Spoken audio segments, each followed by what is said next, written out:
ഡൽഹിയിൽ വൻ ഭീകരാക്രമണ പദ്ധതി തകർത്ത് സുരക്ഷാ സേന.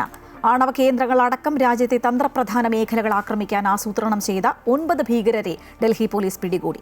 തോക്കും സ്ഫോടക വസ്തുക്കളും പിടിച്ചെടുത്തു. ഡൽഹിയിൽ ഭീകരാക്രമണത്തിന് സാധ്യതയുണ്ട് എന്ന IB റിപ്പോർട്ടിന്റെ അടിസ്ഥാനത്തിൽ പരിശോധന ശക്തമാക്കിയിരുന്നു. പാകിസ്ഥാൻ ചാരസംഘടന ISIയുമായും ഭീകരൻ ദാവൂദ് ഇബ്രാഹിമുമായും ബന്ധമുള്ള 9 ഭീകരരെയാണ് ഡൽഹി പോലീസിന്റെ സ്പെഷ്യൽ സെൽ അറസ്റ്റ് ചെയ്തത്. ഇവരിൽ നിന്ന് വൻ ആയുധശേഖരവും പിടിച്ചെടുത്തു. ആണവ കേന്ദ്രങ്ങൾ, വിമാനത്താവളങ്ങൾ, റെയിൽവേ സ്റ്റേഷൻ തുടങ്ങി രാജ്യത്തെ തന്ത്രപ്രധാന മേഖലകളിൽ ഭീകരാക്രമണം നടത്താനായിരുന്നു ഇവരുടെ പദ്ധതി.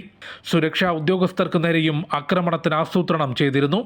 ഡൽഹി, മുംബൈ, പഞ്ചാബ് സ്വദേശികളും വിദേശികളും ഉൾപ്പെടെയുള്ളവരാണ് പിടിയിലായതെന്നും ഇവരെ കൂടുതൽ ചോദ്യം ചെയ്തു വരികയാണെന്നും ഉന്നത ഉദ്യോഗസ്ഥർ അറിയിച്ചു. അറസ്റ്റിലായവരുടെ പണമിടപാടും സമൂഹ മാധ്യമങ്ങളിലെ അക്കൗണ്ടും പരിശോധിച്ചതിലൂടെ ഭീകരബന്ധം വ്യക്തമായിട്ടുണ്ട്. രാജ്യതലസ്ഥാനത്ത് ഭീകരാക്രമണം നടത്താൻ പാകിസ്ഥാൻ ഭീകര സംഘടനകൾ ഗൂഢാലോചന നടത്തിയതായി നേരത്തെ രഹസ്യാന്വേഷണ വിഭാഗം റിപ്പോർട്ട് നൽകിയിരുന്നു. ഇതിന്റെ അടിസ്ഥാനത്തിൽ നടത്തിയ പരിശോധനയിലാണ് ഭീകരർ പിടിയിലായത്. അമൃത ന്യൂസ്, ന്യൂഡൽഹി.